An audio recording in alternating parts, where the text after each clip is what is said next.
Kepala Kantor Wilayah Kementerian Agama Provinsi Aceh, Muhammad Pakeh, membuka secara resmi pertandingan bola voli dalam rangka memeriahkan Hari Amal Bakti Kementerian Agama, Minggu 26 Desember 2016.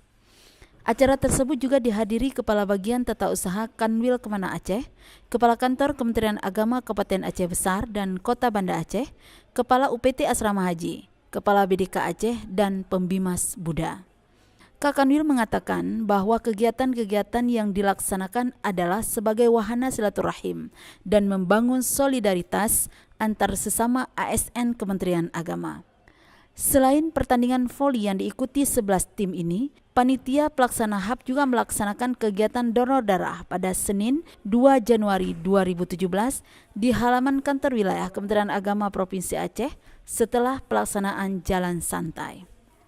Sementara upacara puncak peringatan HAP ke-71 akan dilaksanakan pada 3 Januari 2017 di Lapangan Blang Padang, Banda Aceh.